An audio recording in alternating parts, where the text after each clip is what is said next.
Good morning, dear students. How are you all? Welcome to science class.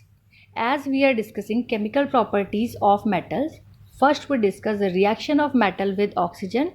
Now another is reaction of metal with water. Metals react with water to form their oxides or hydroxides, and a gas is evolved, that is hydrogen gas. Sodium is the most reactive metal and it reacts violently with cold water. If we take a small piece of sodium is a metal which is very soft. Generally all metals are hard, but sodium is too small that it can be cut with a knife. So if we take a small piece and put in a beaker containing water, so a lot of amount of heat is evolved and it can even react with moisture present in the air violently. So it is a highly exothermic reactions, and sodium is too reactive, so it is kept in a kerosene oil, as it does not react with kerosene. Sodium react with oxygen and water violently. So it is immersed in kerosene oil. So the reaction is that sodium plus water gives sodium hydroxide and hydrogen. So you can complete here. Sodium, the symbol is Na, and water formula H2O gives sodium hydroxide, that is NaOH, and hydrogen gas, that is H2. So now the question is arises that how do we know that the gas being produced is hydrogen? Yes, in order to test the presence of gas produced is hydrogen, we bring a burning matchstick near the beaker or the test tube. So a pop sound comes which indicates that the gas produced is hydrogen. Now if we take another metal and see the reaction with water, like magnesium ribbon here, magnesium does not react generally with cold water as it is least reactive than sodium. It reacts with hot water or with steam. Generally, if the reaction is taken by cold water, the magnesium gives magnesium hydroxide is formed in cold water, and in hot water magnesium reacts with water, it gives magnesium oxide and hydrogen gas is evolved. And non-metals generally do not react with water. They do not show any type of reaction. Now we see the reaction of metals and non-metals with acids. Metals generally react with acids to give it salts, and hydrogen gas is evolved. Suppose we perform an activity in which we take a metal like zinc. These are the zinc granules, and we put the zinc granules in a test tube and put some dilute hydrochloric acid in it. Within a second, we observe that bubbles will start coming, and when we bring a burning matchstick near the test tube, mouth of the test tube, a pop sound is produced, which indicates that the gas evolved is hydrogen and a salt is formed, that is zinc chloride. Now we see that when hydrochloric reacts with sodium, magnesium, aluminium, iron and copper, the different metals, we are observing the reaction of acid with different metals, all produces fumes except copper, as copper is least in reactivity series.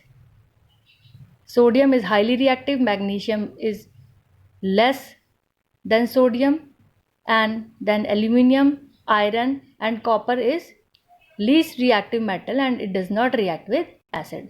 Similarly, some few metals like gold, which is very low reactivity, does not react with water, does not react with oxygen, right?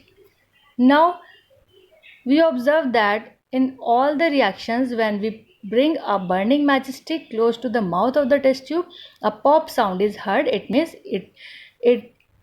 gas, that is hydrogen gas, is releasing in the reaction and a salt is forming. So these are the general reactions with different metals.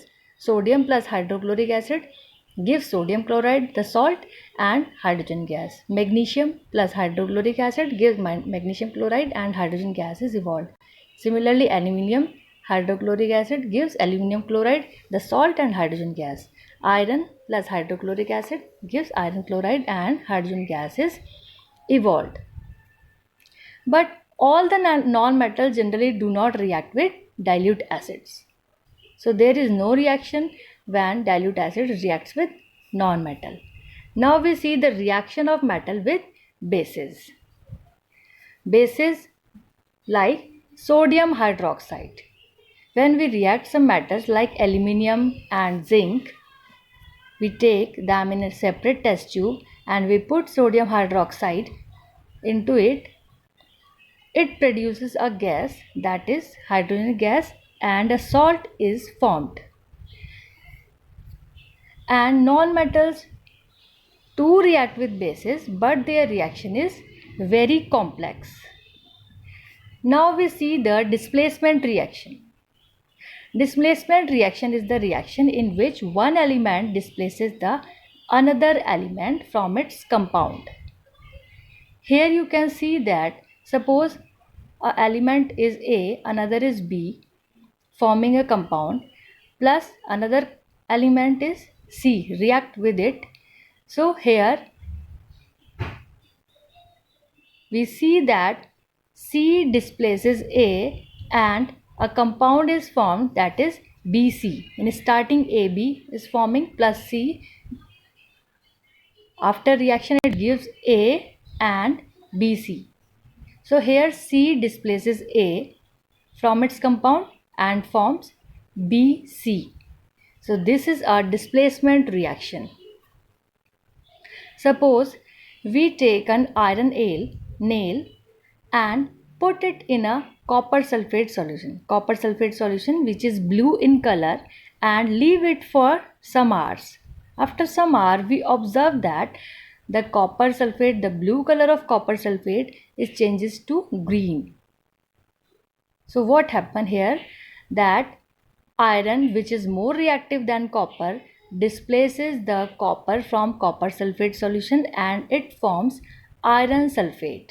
So it is an example of displacement reaction. Now you see it is a reactivity series of metals. Means metal react at different rates with air and water.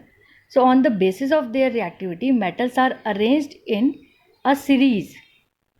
The most active metal is on the top of the series, whereas the least active metals are at the bottom of the series. So this is called an active reactivity series.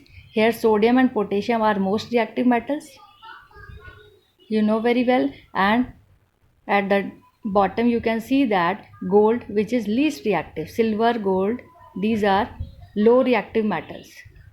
So learn the series sequentially.